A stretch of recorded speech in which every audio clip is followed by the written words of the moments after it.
নমস্কাৰ ছাত্ৰ ছাত্ৰীসকল আজিৰ ভিডিঅ'ত আমি ক্লাস 10 মেথছৰ অনুশীলনী 4.3 ৰ কুৱেশ্যন নম্বৰ 1 ৰ ৰোমান 3 সমাধান কৰিবলৈ লৈছো সো চাও আহা তো প্ৰথমে আমি কি কৰিলো এই গুটি সমীকৰণটো 4x² / 4 লিখি ললো প্লাস 4√3 x divided by 4 লিখিলো প্লাস 3 divided by 4 তার মানে গুটেই সমীকৰণটো আমি কি কৰিলো 4 এ ডিভাইড কৰিলো এতিয়া আমি ইমপ্লাইজ দি কি পাম a4 ক্যান্সেল হৈ আহিব x²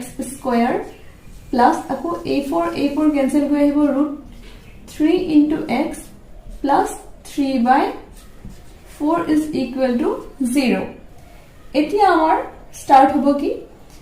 গুটেই ইকুৱেশ্যনটোৰ এটা পাৰ্ট আমি a + b হোল স্কয়াৰ ফৰ্মটোত যেতে আনিব পাৰো তো ইয়াত কি লিখিম আমি a² plus 2 into a into b আমি কেনেকে পাও ইয়াত আছে √3 into x সো আমি যদি √3/2 লিখো আৰু ইয়াত যদি আমি b ধৰো তেন্তে সোৱা তোমালকে a2 আৰু a2 ক্যান্সেল হৈ আহিব √3 into x যি আমাক ওপৰৰ ইকুৱেশ্যনৰ এই মধ্যম পদটো দি আছে তো গতিকে আমি ইয়াত b কি পালো √3 divided by 2 সো আমি কি কৰিম এতিয়া a² plus 2 into a into b plus b² হ'ব লাগে গতিকে এই b টো আমি স্কয়াৰ লিখি দিলো আকৌ এই গুটি ইকুৱেশ্যনটো ওপৰৰ সমীকৰণটো আমি যদি বেলেন্স কৰিব যাও তেন্তে আমি এই √3/2 কি কৰিব লাগিব এবাৰ যেহেতু প্লাস দিলো আকৌ আমাৰ মাইনাস দি লিখিব লাগিব তো গতিকে মাইনাস √3/2 হোল স্কয়াৰ প্লাস এই আমাৰ যেটো টার্ম বাকি থাকি গল 3/4 হেতু লিখি লম is equal to 0 এতিয়া আমি এই গুটি পাৰ্টটোৰ পৰা কি পালো a² plus 2ab plus b² তাৰ মানে a plus b whole square পালো মাইনাস √3 স্কয়াৰ কৰিলে আমি কিমান পাও 3/2 স্কয়াৰ কৰিলে 4 plus 3/4 is equal to 0 এটা তোমালকে দেখা পাবা ইয়াত আমি কিমান পাইছো -3/4 আকৌ +3/4 যেটো ক্যান্সেল যাব তো আমাৰ নেক্সট টাৰ্মত আমি কি পাম x plus √3/2 হোল স্কয়াৰ এই পাৰ্টটো একো নাই তাৰ মানে 0 আমি ইকুৱেল টু 0 দিব পাৰো এতিয়া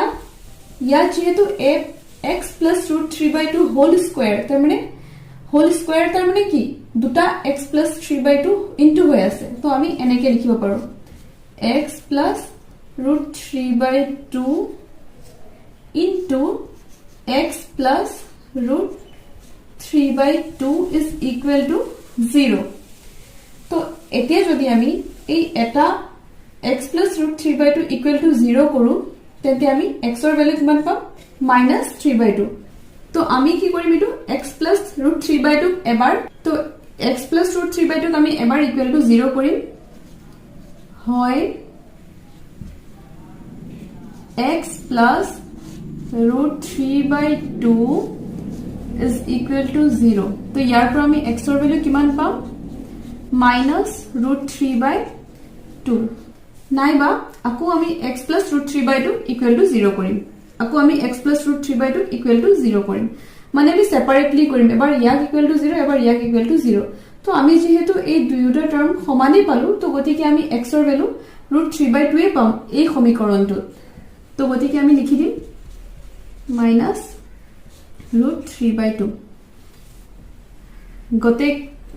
এতেকে x ৰ মূল দুটা আমি কিমান কিমান পালো -√3/2,